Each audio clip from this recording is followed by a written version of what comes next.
Okay. Hello, my name is Timothy Baxter. I am a licensed clinical professional counselor in the state of Maine.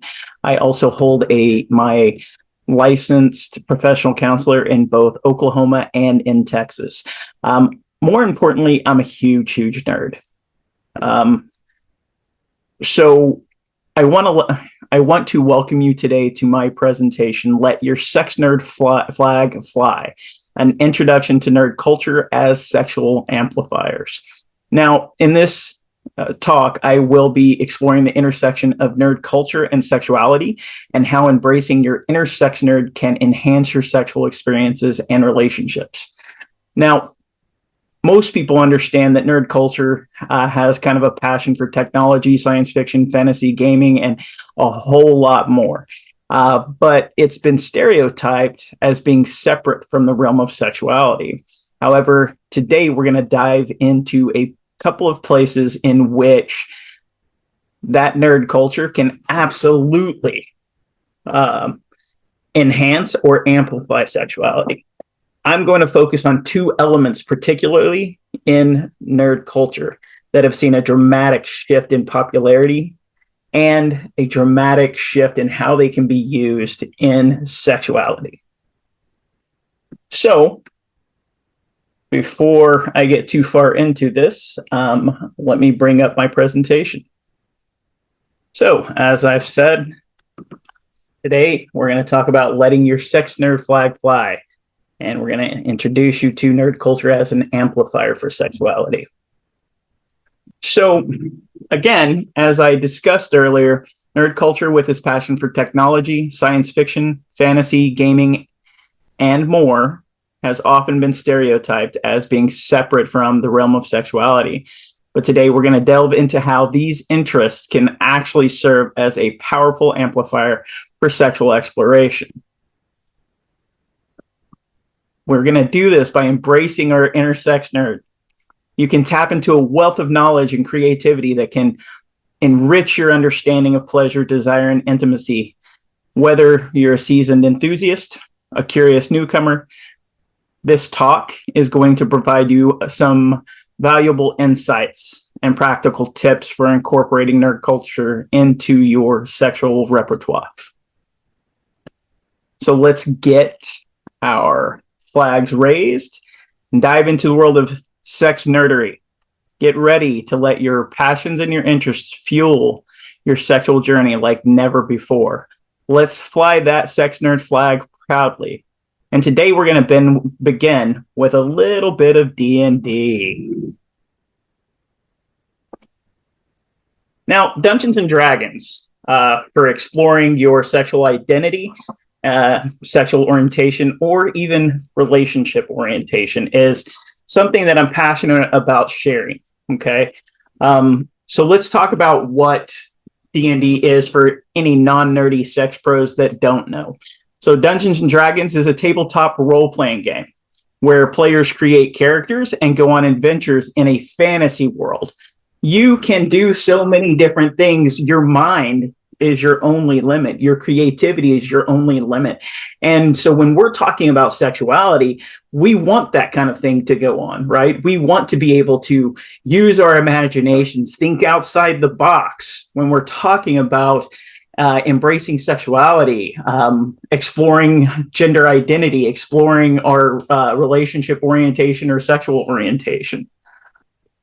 D&D provides a very safe and supportive environment for exploring those different aspects of yourself, right? So when you're playing with a group of your comrades that you have been friends with for years and years and years, playing D&D, they know you. And this, if you're not ready to come out to everyone, but you have come out to some of your really good D&D friends, this offers you the opportunity to explore aspects of yourself that you wouldn't explore otherwise.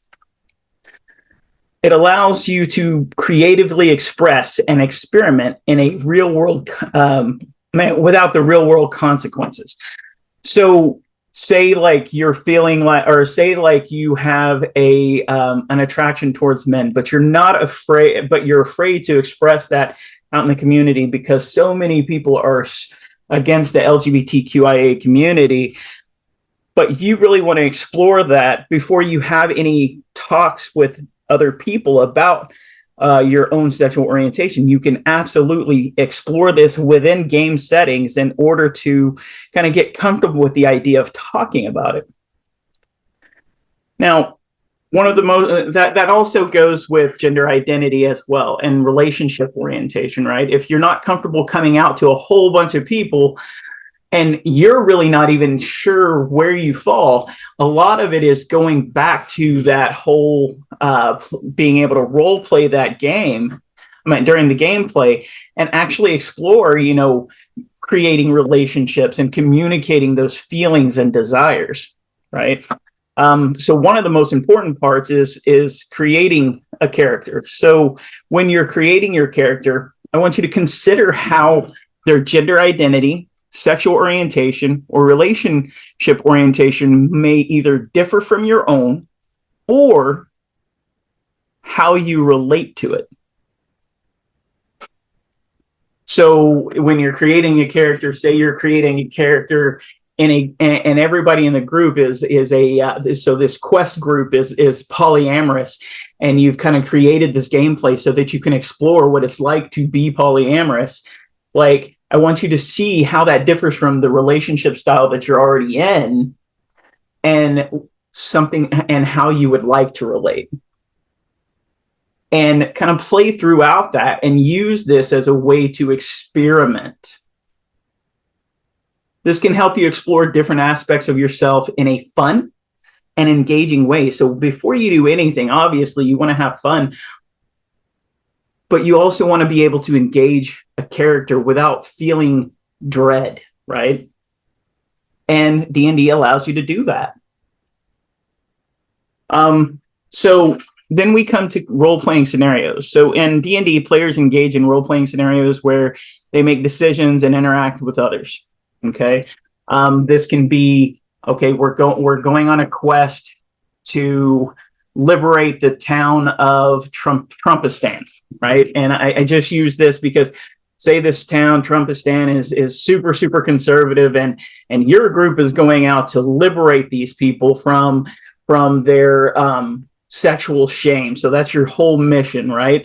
And so you're questing to liberate them from the evil sexual oppressors in Trumpistan.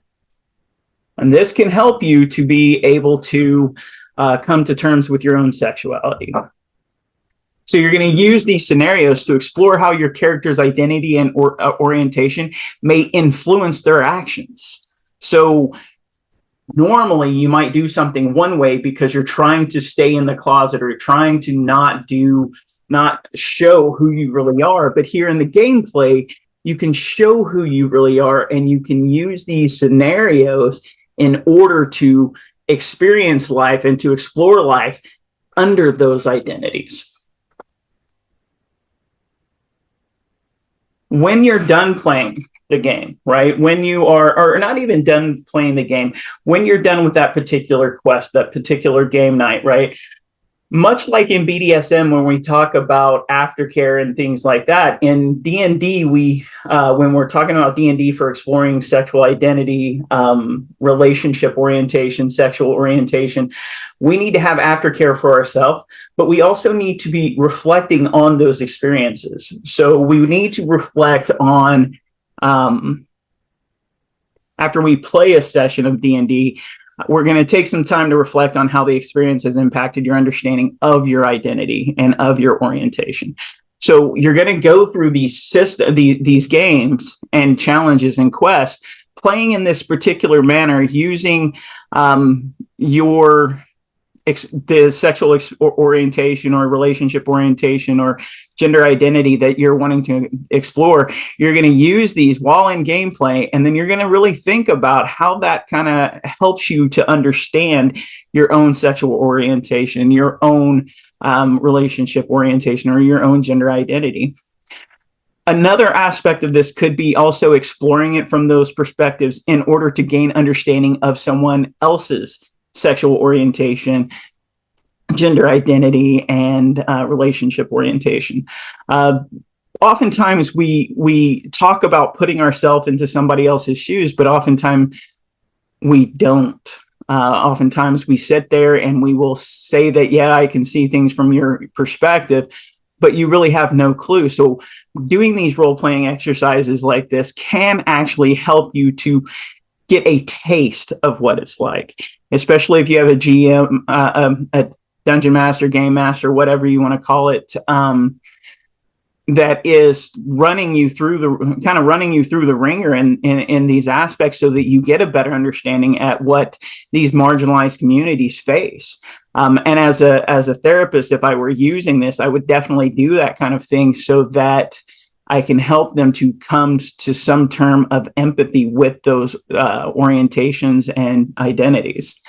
But I would also do this in a manner to help people who are exploring these identities and orientations, so that they get a clear understanding of being able to stand strong for who they are.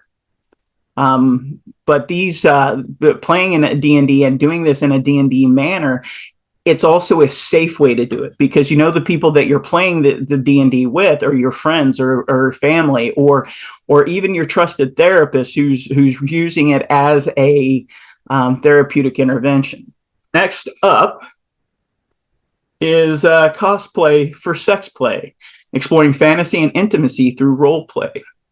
Now, if you're seeing this, you're probably hearing a kind of a pattern, right?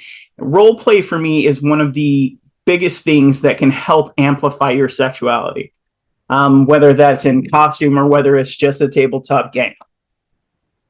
So let's talk about relational cosplay. So cosplay, for short, is costume play. It's a popular hobby that people dress up as characters from various media. So you might see somebody dressed up as Gohan or Goku from Dragon Ball Z, or you might see someone dressed as Princess Leia in the gold bikini, or Darth Vader in their awesome mask and the cool ass lightsaber, because Vader was was my favorite, right? So, anyways, but they might get into these cosplays in order to dress up as these characters, because they have this passion for these characters. In the context of intimate relationships, cosplay can be a fun and exciting way to enhance intimacy by exploring fantasies, spicing up the bedroom, that kind of stuff. So, oftentimes you'll see, or oftentimes I will, I have thought about, dressing up as Batman and having my wife dress up as Wonder Woman for a wild night of crime fighting cosplay sexuality, right? Oftentimes these are times in which you can dress up into these characters, you can really put yourself into these characters and explore intimacy within these characters.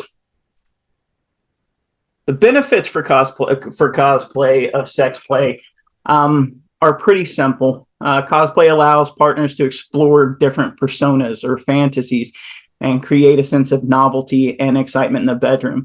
Oftentimes, when we talk to couples that are having issues, you might have things like low desire or desire discrepancy. You might also have low libido, things like that. But oftentimes, when we're talking about low libido or even desire discrepancy, we may be talking about times in which you're not, in which you don't have that novelty, right? Oftentimes you're going to see people get into like big routines within their sexuality. And so what this cosplay allows is to have some novelty in the bedroom, to change things up. You're playing a character and you're being able to change things up in the bedroom, which novelty is one of those things that definitely enhances sexuality. And it's very, very helpful. It can help ignite passion, creativity, and playfulness. So what if I'm having a sexual experience with my partner, and you know what? Hey, I'm just feeling like being a big dork. So, hey, I might dress up as SpongeBob. I know what you're thinking. That's some funny stuff, and nobody's going to think about that sexually. However, part of sexuality that people have forgotten is how to be playful and how to have fun and to be silly in sexuality. People take it so seriously that it oftentimes negates fun, and people talk about sexuality as it's a chore and not something enjoyable or pleasurable. But by instituting a more playful way of doing things, it can be so much more fun. And because it can be so much more fun, what you're going to see is you're going to see that it enhances intimacy and communication between the partners, because they're able to be silly with each other and crack up even during sex. There's nothing wrong with laughing during sex. It can be really, really fun. Now, when you're doing cosplay, we need to look at choosing the cosplay, right? So again, I mentioned SpongeBob the last time that, or on the last slide. Technically, I would probably never ever choose SpongeBob if I'm going into the bedroom for sex play cosplay, right? I'm going to sit down and we're going to talk. Me and my partner are going to sit down and we're going to talk about, what characters we both find attractive, and we're going to try to align with each other's fantasies. So hopefully, maybe for me, I guess I'm kind of weird because I'm a huge X-Files fan. So I may have talked to my wife about possibly dressing up as Scully. And she may have me dress up as Dean Winchester from Supernatural because I know she really likes that guy, right? Jensen Ackles. And let's face it, so do I. He's pretty. But one of the things that we do is we kind of choose and talk and we discuss about what these different characters and how they align with our fantasies. Again, in every relationship, communication is a key. It's so important for any relationship, but it is even more important when we're talking about doing cosplay for sex play. It helps to ensure that both partners are comfortable and enthusiastic about the chosen cosplay. Now, my first degree is in film and video production. So setting the scene is super important to me. And I think setting the scene in any fantasy role playing whenever you're talking about sex and stuff like that can be really, really important. And the reason that I would say that is, you're kind of creating your own porno in the bedroom, right? And so let's set the scene. Let's really play out these characters and enjoy time with somebody that is novel, that is new, right? And when I say that, we're enjoying time with the characters that we've created for cosplay. So you're going to create a fantasy scenario or a role play that incorporates the chosen cosplay.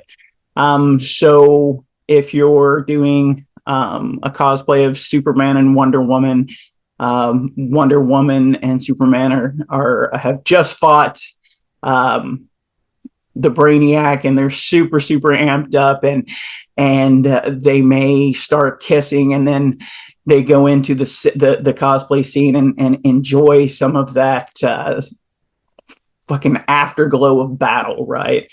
And you set that scene out, that scenario up like that, and it can really, really amp up your sexual play. You're also sometimes with sex, people forget it's the little things. So maybe setting the mood with lighting,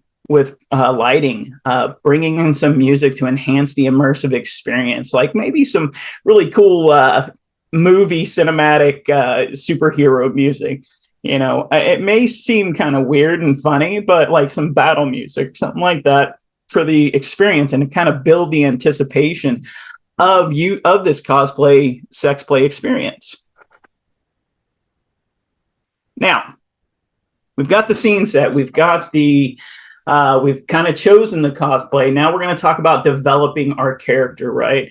So when we're talking about developing our character, we're going to talk about when we're in the bedroom, when we're doing this cosplay for sex play, we are going to take on the roles, right? So we're going to have Batman here, right? I have a picture of Batman. So when you're in the bedroom and you're making out with your your opposite, right? Or your partner, you can embrace it, saying like with things like, I'm Batman, that kind of thing, right? Just kind of actually play out your character in the scenario that you guys have chosen, which bringing that kind of reality to it in your fantasy is very helpful in creating and embracing the entire scenario that you guys have created.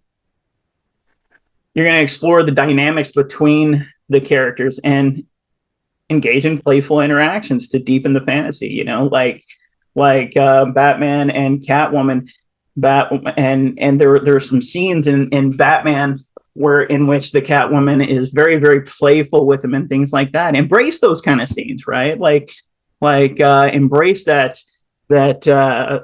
Catwoman kind of feeling in order to seduce Batman, right? It's really, really interesting if you can get into character when you're doing role play for sex play. Now, there are challenges, right? At first, when you first start doing this, being a little bit awkward, self-conscious can definitely happen, right? But let's face it, sometimes when we're experiencing sex and trying something new and novel, right? Oftentimes we can get nervous because it's new. It's something that we haven't tried before. It's something different. And oftentimes when we're trying something different, it can create a sense of excitement or even a sense of anxiety. And so understanding first and foremost that is understandable for the first time. Remember that experimentation and that heightened anxiety can actually be part of the fun. So remove from your head that anxiety is bad all the time and start recognizing that sometimes that anxiety can actually enhance, or that nervousness can actually enhance the experience, as long as you're doing it for fun and as long as you're doing it in a playful manner. Communicate openly with your partner about boundaries, desires, feedback, to ensure a positive and enjoyable experience. So like if you're cosplaying Bella and Edward and we're taking it to 50 Shades of Grey, right? You definitely want to let your partner know, like, hey, these are my boundaries. This is what I want to do. And after you're done, you know, give that feedback and say, you know, I really enjoy this, or I really didn't like it when you pushed this. I really wasn't real fond of that. That way, it can be a positive and enjoyable experience, but a learning experience, right? So sometimes when we get in here and we actually talk about what we had while we were having sex, what we enjoyed and what we didn't enjoy, that can actually enhance our sexual experiences in the future. And it often should, right? One of the things that I've seen with couples is oftentimes they'll have sex, but they won't actually get into conversations afterwards and say, hey, I liked this when you did this. I didn't like this when you did this. And that's a real problem, because you should be doing that. You should be letting your significant other know, hey, I really, really enjoyed this. Hey, I really didn't like it when you did this, because nobody's a mind reader. And that's the thing that we have to focus on, is nobody reads minds. So we have to communicate what we like, what we don't like, what our boundaries are. And if you're in the BDSM world or any world, you should also talk together about a safe word. And I personally believe that you should use safe words, even if you're not doing BDSM. You should say, look, when I want to stop, this is the word I'm going to say, because at that point, I'm no longer wanting to give consent. And we all know that consent is the most important part of any sexual experience. Now, I'm going to give you some tips for successful cosplay for sex play. Okay. Choose costumes that are comfortable and allow for easy movement and easy access, right? You don't want to go in playing a mummy and have to have somebody completely unwrap everything and take 5 hours, because by that time you might lose the mood. However, I also say that may not always be the case, and sometimes, because sometimes it's the anticipation that makes it better. But you should definitely have easy movement and as easy access as you determine you guys want. Incorporate elements of role play, dialogue, and physical interaction to enhance the fantasy. And when I was talking about setting the scene, play out the actual scene, right? Talk about the scene, set it up, and play out the scene while you're in the bedroom and having fun in your sexual experience. play out this scene and really act it out and enjoy it, but embrace that novelty. Keep an open mind, be playful, and enjoy the experience with your partner. What we're doing when we're having sex, it should always be pleasurable. It should always be enjoyable. If it's not, then it's just not good sex. If you're not enjoying yourself, if your partner's not enjoying themselves, if you're not getting pleasure and they're not getting pleasure, it is not good sex, period. So whether you're cosplaying or not cosplaying, keep an open mind, be playful, and enjoy an experience with your partner. Okay.